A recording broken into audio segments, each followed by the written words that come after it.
Hello friends, मैं हूं विनय मिश्रा और आपके लिए लेकर आया हूं नेशनलिज्म इन यूरोप का नेक्स्ट लेक्चर। तो आप लोगों का सबसे पहले रिजल्ट क्लासेस में बहुत बहुत स्वागत है। और मेरा ये रिजल्ट क्लासेस का एक ही मकसद है कि आपको 100 आउट ऑफ 100 एसएसटी में मार्क्स दिलाना। ये मैं नहीं कर रहा हूँ, बल्कि मेरा ये 10 इयर्स का एक्सपीरियंस इसका रहा है कि मैं पिछले 10 वर्षों से लगातार ऑफलाइन क्लासेस ले रहा हूँ। तो यहाँ पर हमारे साथ बने रहिए और ये मेरा वादा है, ये आपसे प्रॉमिस है कि आपको 100 आउट ऑफ 100 मार्क्स एसएसटी में आएगा, इसकी मैं आपसे गारंटी लेता हूँ। तो आइए, ज़्यादा मैं आपका समय बर्बाद नहीं करूँगा और हमारा आज का जो टॉपिक है वो आप देखेंगे कि आज हम लोग क्या क्या डिस्कस करने वाले हैं। तो चलिए हम लोग सीधे चलते हैं अपने पॉइंट्स पे। तो देखेंगे कि वाई इंडस्ट्रियलाइजेशन क्रिएटेड हार्डशिप।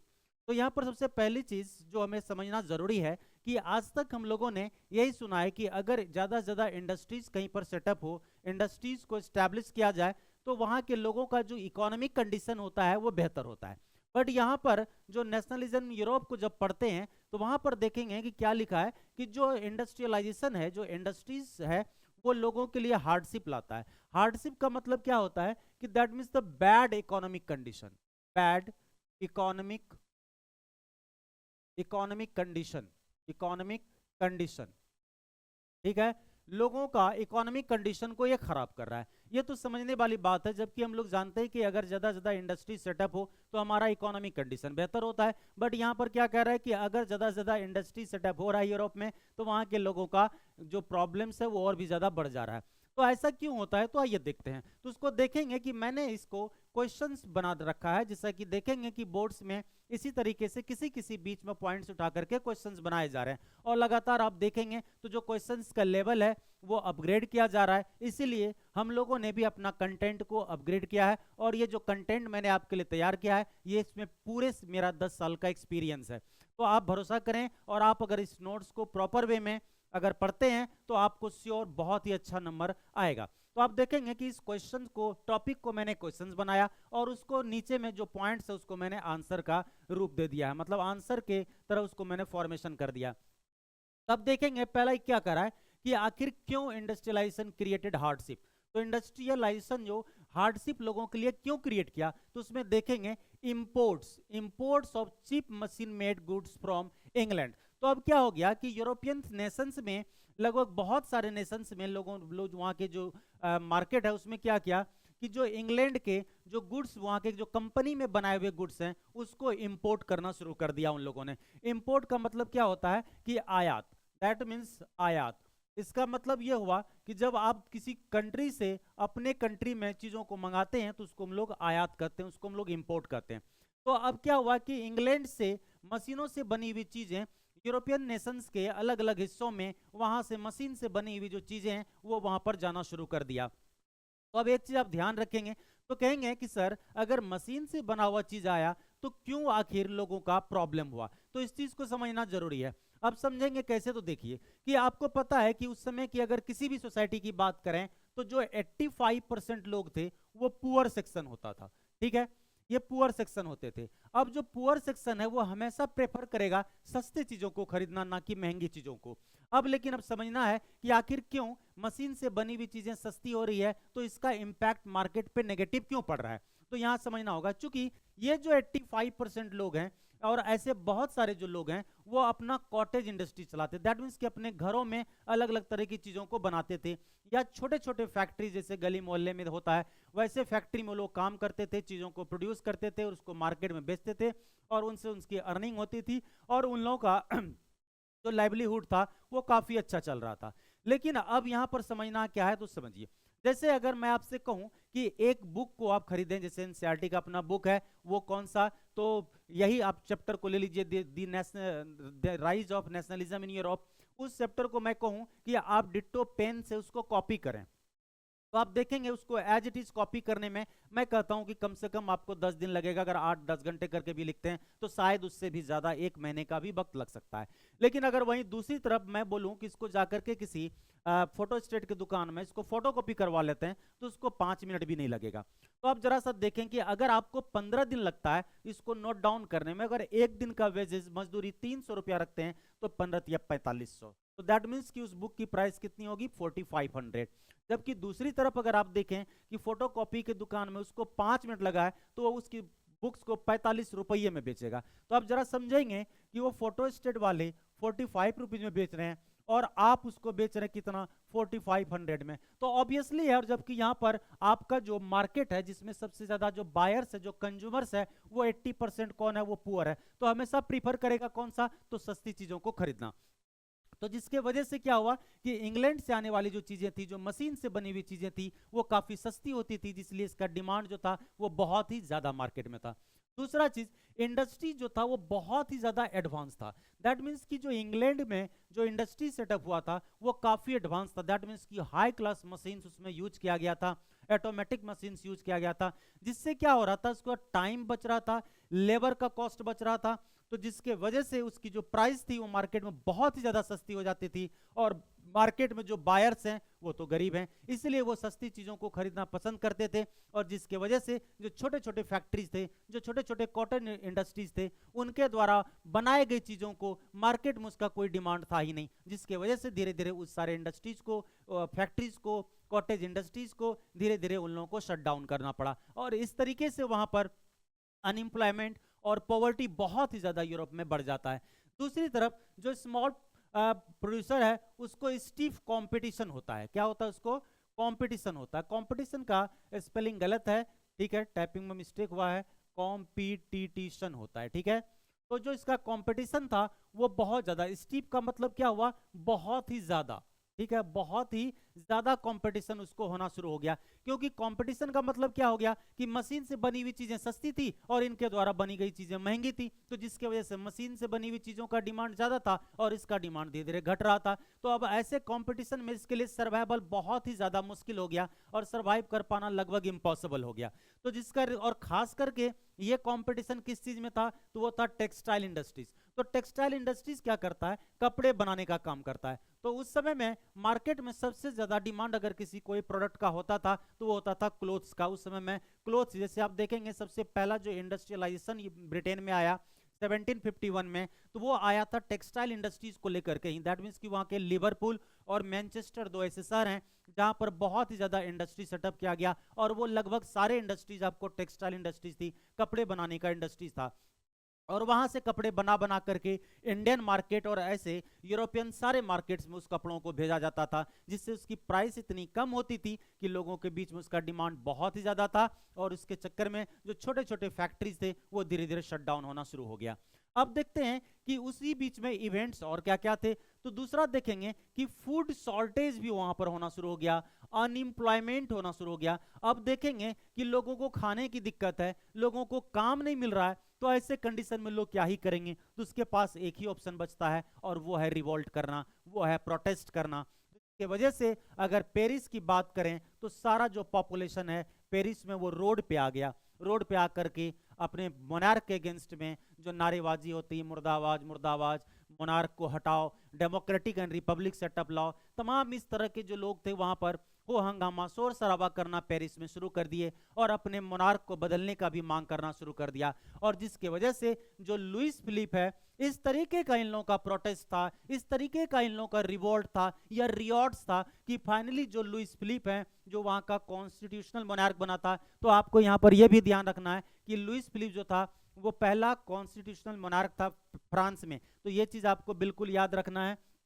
उनको फाइनली अपना जो देश है वो छोड़ करके भागना पड़ा। दैट मीन्स कि वो फ्रांस ही छोड़ करके भाग गया। अगर वो नहीं भागता तो आप जरा सोच सकते हैं कि अगर किसी भी देश के मोनार्क को भागना पड़ रहा है तो इसका मतलब है कि ये जो 85% पॉपुलेशन है शायद उसका उस समय वो जान भी ले लेते, शायद उसको असैसिनेटेड भी कर देते, उसको जान से भी मार देते। तो ऐसे कंडीशन में लुइस फिलिप के लिए सबसे जरूरी चीज क्या था, अपने जान को बचाना, और इसीलिए वहां से वो भाग निकले। अब देखते हैं कि आउटकम्स क्या हुआ। तो बाद में जब अब देखेंगे कोई मोनार्क तो रहा नहीं, अब वह मोनार्क ही भाग गया, तो अब ऐसे कंडीशन में वहां पर जो रिजल्ट आया वो देखिए कि अब जो है नेशनल असेंबली प्रोक्लेम्ड, उन्होंने घोषणा किया। प्रोक्लेम्ड का मतलब क्या होता है, तो घोषणा होता है। तो उन्होंने घोषणा क्या किया कि फ्रांस को एक रिपब्लिक बनाएंगे। तो अब रिपब्लिक का मतलब क्या हो गया कि यहां पर अब मोनार्क नहीं होगा, यहां पर रिपब्लिक का मतलब क्या हुआ, मोनार्क। इसको मैंने आप पहले का लेक्चर देखेंगे तो काफी इसको मैंने अच्छे से डिटेल्स में इस तरीके से एक्सप्लेन कर रखा है। तो यहाँ पर मोनार्क नहीं होगा, तो अब क्या होगा, यहाँ पर डेमोक्रेटिक गवर्नमेंट होगा। क्या होगा, डेमोक्रेटिक, डेमोक्रेटिक गवर्नमेंट होगा। तो डेमोक्रेसी को भी मैंने काफी अच्छे से एक्सप्लेन किया है। तो डेमोक्रेटिक गवर्नमेंट का मतलब क्या हुआ, इलेक्टेड गवर्नमेंट। दैट मींस कि वहां अब लोगों के द्वारा जिनको चुना जाएगा वही वहां का गवर्नमेंट में बैठेगा, वही वहां का हेड होगा, हेड ऑफ द कंट्री या हेड ऑफ द स्टेट होगा। अब इसमें देखेंगे, granted suffrage to all adults males above 21। तो ध्यान रखेंगे कि अब यहां पर क्या कर दिया कि जितने भी लोग जिनका एज 21 ईयर से ज्यादा है उन सभी के पास राइट टू वोट होगा। तो यहां पर सफरेज का मतलब क्या हो गया, तो सफरेज का मतलब हुआ right to vote, right to vote. अब देखेंगे यहां पर थोड़ा सा बैकग्राउंड आपको 9th का याद रखना पड़ेगा कि पहले फ्रांस में क्या हुआ था कि जो जिन लोगों के पास प्रॉपर्टी था वहां के सिटीजन्स को एक्टिव एंड पैसिव सिटीजन्स में डिवाइड किया गया था। आपको अगर थोड़ा सा याद होगा नहीं तो मैं रिमाइंड करवा देता हूं। तो उसमें एक्टिव सिटीजन्स कौन था, जो गवर्नमेंट को टैक्सेस पे कर रहा था और जिनके पास प्रॉपर्टी होता था, उन्हीं लोगों के पास राइट टू वोट होता था। लेकिन अब ये क्या है कि ऑल, दैट मींस कि अब सिर्फ एक ही क्राइटेरिया है। उस समय में क्राइटेरिया क्या था कि आपके पास प्रॉपर्टी हो और आप टैक्सेस पे करते हो। लेकिन यहां पर क्राइटेरिया क्या हो गया कि सिर्फ आपका एज 21 ईयर से ज्यादा हो। दूसरा चीज कि आपको guarantee the right to work. That means कि अब ये रिस्पॉन्सिबिलिटी है गवर्नमेंट का कि हर किसी को एम्प्लॉयमेंट प्रोवाइड करवाए वो। इससे पहले क्या था कि गवर्नमेंट के पास, लोगों के पास काम का अधिकार नहीं था, राइट टू वर्क नहीं था। इसका मतलब है कि ये आपकी खुद की रिस्पॉन्सिबिलिटी है, ये इंडिविजुअल की रिस्पॉन्सिबिलिटी है कि जहां जाए, जहां भी काम ढूंढ सके वहां पर काम ढूंढिए। बट अब ये रिस्पॉन्सिबिलिटी किसका हो गया, तो गवर्नमेंट की रिस्पॉन्सिबिलिटी हो गई कि अब गवर्नमेंट लोगों को रोजगार, एम्प्लॉयमेंट प्रोवाइड करवाएंगे। जैसे आज हमारे देश में गवर्नमेंट जॉब्स हैं, तो उस तरीके से वो चाहे इंडस्ट्री सेटअप करे या गवर्नमेंट ऑफिशियल डिपार्टमेंट्स में जहां भी हो, उनको रोजगार लोगों को देना पड़ेगा। अब कोई भी आदमी फ्रांस में अनएम्प्लॉयड नहीं रहेगा। इन सारी चीजें वहां पर आउटकम्स हुआ इस रिवोल्ट का। और जो national workshop were set up to provide employment, देख लीजिए नेशनल वर्कशॉप का मतलब क्या हो गया कि गवर्नमेंट के द्वारा वर्कशॉप, दैट मींस कि यहां पर आप फैक्ट्री भी कह सकते हैं, ठीक है, इंडस्ट्रीज या इंडस्ट्रीज कह लीजिए, ठीक है, या इंडस्ट्रीज कह लीजिए, इंडस्ट्रीज स्टैब्लिश किया गया और इसके थ्रू लोगों को एम्प्लॉयमेंट प्रोवाइड करवाया जाएगा। तो दैट मींस कि यहां देखते हैं उन्होंने राइट टू वर्क दिया, लोगों को रोजगार का अधिकार दिया, तब उसके लिए उनको क्या करना पड़ रहा है, वर्कशॉप खोलना पड़ रहा है गवर्नमेंट को और उसमें लोगों को एम्प्लॉयमेंट देना पड़ रहा है। ठीक है, अब आगे देखते हैं कि इसमें एक चीज बस याद रखिएगा कि आपसे एमसीक्यू में पूछ सकता है, क्या पूछ सकता है एमसीक्यू में, कि जो कौन सा जर्नलिस्ट थे जिन्होंने डिस्क्राइब किया था किसके बारे में, तो सिल्सियन विलेज के बारे में। और वो कब, उन्होंने 1845 में, और इसका नाम है विल्हेम उल्फ। तो यहां पर देखेंगे कि किसके बारे में बात किया था, वीवर्स के बारे में। तो ये वीवर्स कौन है, जैसा कि मैंने अभी पहले आपको डिस्कस किया था कि ये लोग कौन थे, जो हाथों से, दैट मीन्स कॉटेज इंडस्ट्री चलाते थे। ये लोग क्या करते थे, कॉटेज इंडस्ट्री चलाते थे, ठीक है, जिससे कि क्या करते थे ये लोग घरों में चीजों को बनाते थे, हाथों से चीजों को बनाते थे और उसको मार्केट में बेचते थे, जिससे उनकी इनकम होती थी और काफी अच्छी लाइफस्टाइल लोगों की चल रही थी। लेकिन वही इंडस्ट्रियलाइजेशन आने से क्या हुआ कि चीजों की प्राइस जो कम हो गया, तो ये लोग अपने हाथों से, वीवर्स का मतलब ये होता है चीजों को बुनना हाथों से, तो इनके चीजों की प्राइस ज्यादा, जो मैंने बुक्स का एग्जाम्पल दिया था, तो चीजों का प्राइस ज्यादा होने की वजह से लोग इनके चीजों को खरीदना ही नहीं चाहते थे, क्योंकि वो काफी महंगी होती थी, जो हम लोगों ने देखा था। तो जिसके वजह से ये लिखते हैं उसके बारे में कि एक एक विलेज पूरी तरीके से खाली हो गया। 45,000 जो फैमिली है उन्होंने पूरे गांव को खाली करके शहर चले गए, वहां पर दूसरा कोई रोजगार के तलाश में, एम्प्लॉयमेंट के तलाश में, क्योंकि इंडस्ट्रियलाइजेशन आने से इनके द्वारा जो चीजें बनाई जाती थी उसका डिमांड काफी मार्केट में घट गया, लगभग नेग्लिजिबल हो गया, जिससे इन लोगों का इकोनॉमिक कंडीशन इतना बुरा हो गया कि सर्वाइवल भी लगभग इन लोगों का इम्पॉसिबल हो गया, जिसके वजह से लोग अपने गांव को छोड़ छोड़ करके माइग्रेट कर गए और शहरों में जा करके वहां पर एम्प्लॉयमेंट की तलाश में। अब देखेंगे अगला हमारा टॉपिक है एनसीईआरटी में 1848 एंड रिवॉल्यूशन ऑफ लिबरल्स। तो लिबरल्स को मैंने दो पार्ट्स में डिवाइड किया एनसीईआरटी ने, एक क्या है रिवोल्ट ऑफ द पुअर और दूसरा है educated middle class.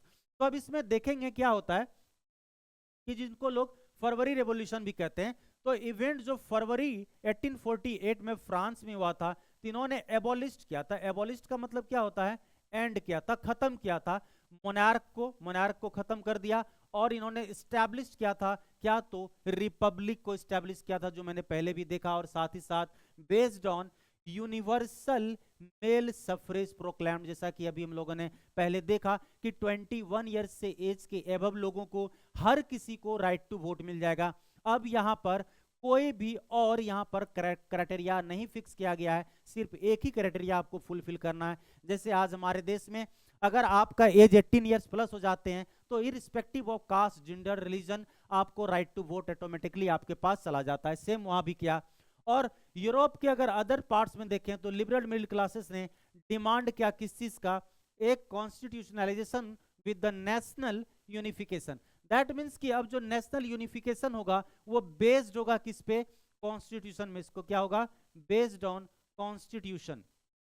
That means कि अब जो नेशन चलेगा वो बिल्कुल according to constitution of France. दैट मीन्स कि उनका जो संविधान जो कहेगा वही वहां के गवर्नमेंट को करना होगा। दैट मीन्स कि उसका जो गवर्नमेंट होगा वो एबव कॉन्स्टिट्यूशन नहीं होगा। दैट मीन्स कि संविधान के बाहर जाकर के कोई भी डिसीजन वो नहीं ले सकते हैं। जैसे आज हमारे देश इंडिया में भी है कि अगर हमारी गवर्नमेंट कोई भी रूल एंड रेगुलेशंस बनाती है तो उसको अपने संविधान का ख्याल रखना पड़ता है और ये देखना पड़ता है कहीं ये कॉन्स्टिट्यूशन का वायलेशन तो नहीं है। तो ऐसे कंडीशन में क्या होता है कि जो गवर्नमेंट भी होता है वो भी कंट्रोल्ड होता है। दैट मीन्स कि उसकी भी अपनी मनमर्जी नहीं होती है। दैट मीन्स कि उसको भी रूल एंड रेगुलेशन फॉलो करना पड़ता है हमारे और आपके तरह। तो सेम वहां पर है। And they demanded for the creation of nation state. तो नेशन स्टेट, पहले आप अगर मेरा लेक्चर देखेंगे तो नेशन स्टेट को भी मैंने काफी अच्छे से डिफाइन कर दिया कि व्हाट इज नेशन स्टेट।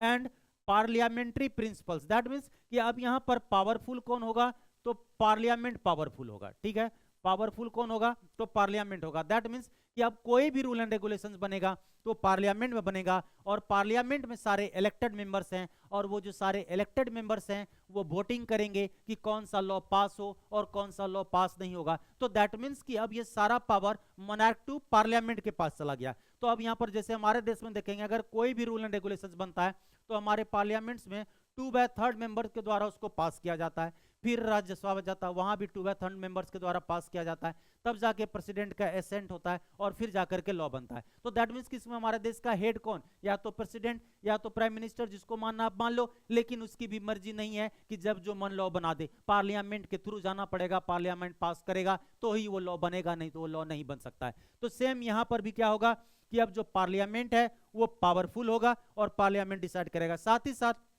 इन्होंने डिमांड किया क्या, एक इसका अपना कॉन्स्टिट्यूशन होगा, एक संविधान होगा जिसमें पूरी तरीके से रूल एंड रेगुलेशंस को डिटेल्ड किया रहेगा और उसके अकॉर्डिंगली ही कोई भी रूल एंड रेगुलेशंस बनाया जाएगा। ठीक है।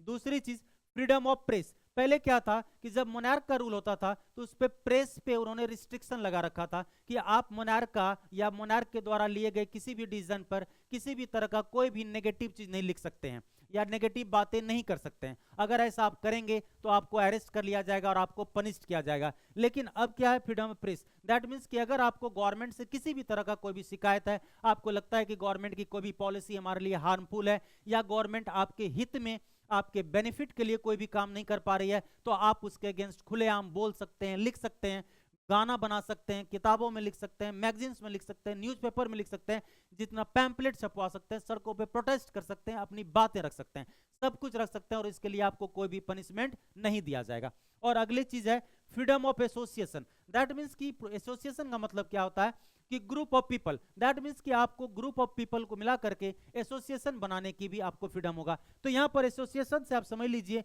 Political party.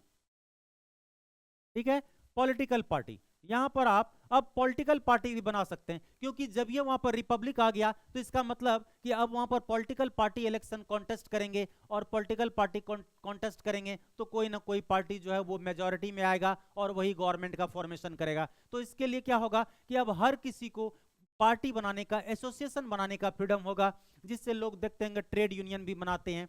इस तरीके से हर तरह चीज का आप यूनियन बना सकते हैं और साथ ही साथ अपना पॉलिटिकल पार्टी भी फॉर्मेशन कर सकते हैं और इलेक्शन कॉन्टेस्ट कर सकते हैं। अगर लोगों का आपको मेजोरिटी आया, लोगों का सपोर्ट आया, तो आप भी गवर्नमेंट बना सकते हैं। तो कुल मिलाकर के अब जो मोनार्क का पोस्ट है, हेड ऑफ द स्टेट या हेड ऑफ द कंट्री का जो पोस्ट है, ये ओपन टू ऑल है। दैट मीन्स कि अब ये सबके लिए खुला हुआ है, जो भी चाहें वहां पर इलेक्शन कॉन्टेस्ट कर सकते हैं, रिप्रेजेंटेटिव बन सकते हैं, गवर्नमेंट का फॉर्मेशन कर सकते हैं और देश के ऊपर रूल कर सकते हैं और गवर्नेंस अपना चला सकते हैं सही तरीके से।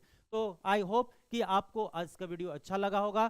तो आज तक के लिए थैंक यू वेरी मच। मिलते हैं नेक्स्ट वीडियो में, तब तक बने रहिए एंड पूरी मेहनत करिए, जोर शोर से मेहनत करिए, क्योंकि आपका जो 10th का रिजल्ट होता है ये ओवरऑल बहुत कुछ डिसाइड करता है आपको सोसाइटी में। स्टार्टिंग पॉइंट है आपको अपनी आइडेंटिटी बनाने का, अपनी पहचान बनाने का, क्योंकि अगर आप 10th का रिजल्ट बहुत अच्छा कर लेते हैं, 90% से एबव नंबर ला पाते हैं, तो इससे क्या होता है कि तब तक सोसाइटी और रिलेटिव्स आपको रिस्पेक्ट की निगाहों से देखते हैं जब तक कि आपका जॉब ना लग जाए। लेकिन अगर दूसरी तरफ अगर आपका 10th का रिजल्ट खराब हो जाता है, तो तब तक सोसाइटी आपको अच्छी नज़रों से नहीं देखेगा जब तक कि आपको जॉब ना लग जाए। इसीलिए आप रिजल्ट क्लासेस के साथ बने रहिए, मेरे साथ बने रहिए। मैं आपसे वादा करता हूं कि मैं अपने पेपर में आपको 95 से एबव नंबर दिलाऊंगा, ये मेरा आपसे वादा है। Thank you very much, have a nice day, bye bye.